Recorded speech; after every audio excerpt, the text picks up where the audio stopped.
If you want to have clarity in life, then you need to ask yourself a very simple question. What do I want? What do I actually want in life? What do I want to experience? What do I want to feel? What do I want to do? How do I want to interact with people? Right, this should be a fundamental question that we ask ourselves in life if we want to live with some sense of clarity. Perhaps before this, we have to ask ourselves, okay, what do I need? Just to survive, just to basically survive, just to be in a position to go after what I want. What do I need? That we should take care of first. Survival needs, food, water, shelter, clothes, and what we need to do to make that happen, to earn money, to do these things right. That's the first level that we should take care of. The second level, once that is taken care of, once survival needs are not an issue for us, we have to be asking ourselves, what do I want in life? Okay, this is very, very, very, very important. If we don't know the answer to this question, or if our answer to this question is kind of vague, or our answer to this question is something that we've inherited, something that we've inherited from our parents or culture. This is what you're supposed to want in life. This is what life is all about. This is what you should be striving towards. This is not good enough. This is not good enough for an authentic life. To live an authentic life, this feeling of what we want has to come from somewhere incredibly deep inside of us. The answer to this question of what we want has to be so clear, so potent, so powerful that nobody can argue with us about this. You know, somebody says, oh, why are you doing that? You should be doing this, you should be doing that. Or why are you doing this artistic thing? Why are you doing this service thing? You should be out there earning money, or something like this, right?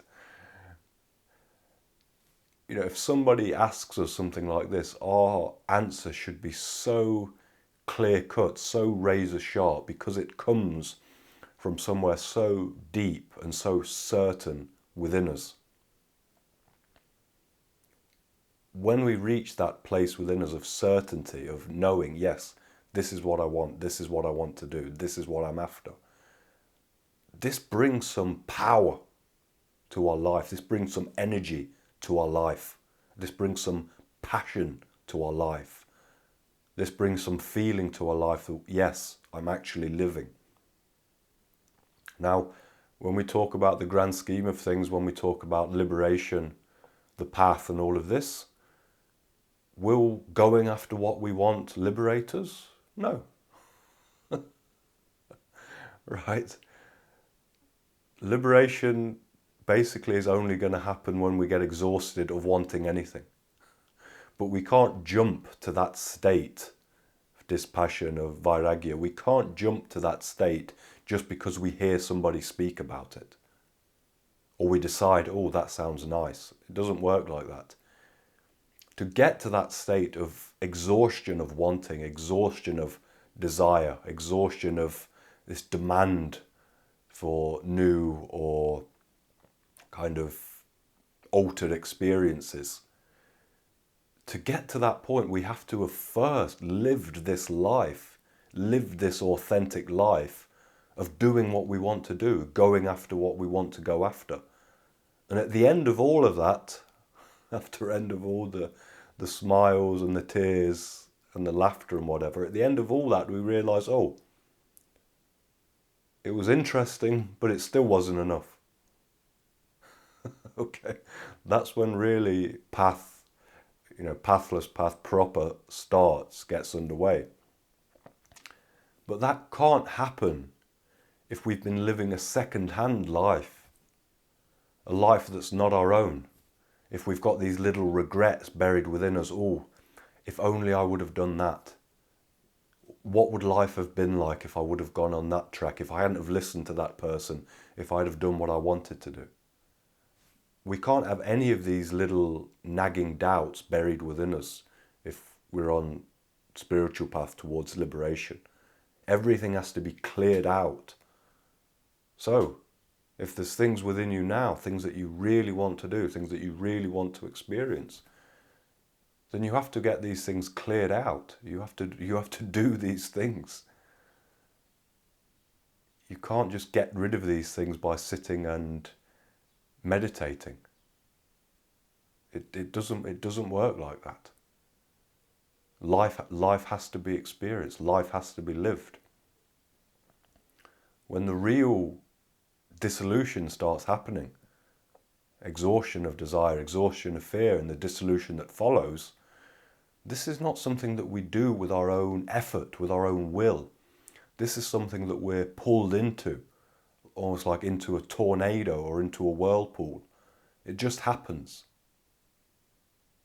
So if that's not just happening for you, then probably there's things for you to do in this world.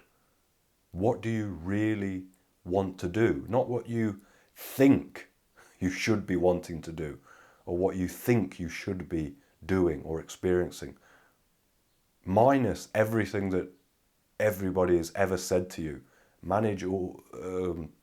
Remove all advice or whatever people have given to you. What do you actually want to do? What do you actually want to experience?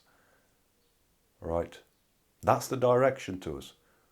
And it won't be perfect. Nothing in life is perfect until we go beyond all of these conditions. But going in this direction of authenticity will give us two things. It will give us fulfillment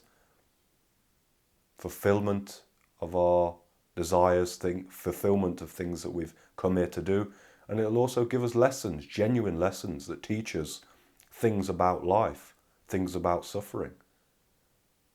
We cannot get this kind of rich experience of life replete with fulfillment and completion and lessons if we live second-hand, if we live following what somebody else says or what somebody else advises, or what somebody else says, oh, this is what life is all about, or this is what you should be doing. These things are incredibly common through family, parents, culture, peer pressure, overall looking into the society and thinking, oh, that's what's put on a pedestal, that's what's encouraged. But all of these things we have to step out of if we want to live an authentic life, and later if we want to live a liberated life.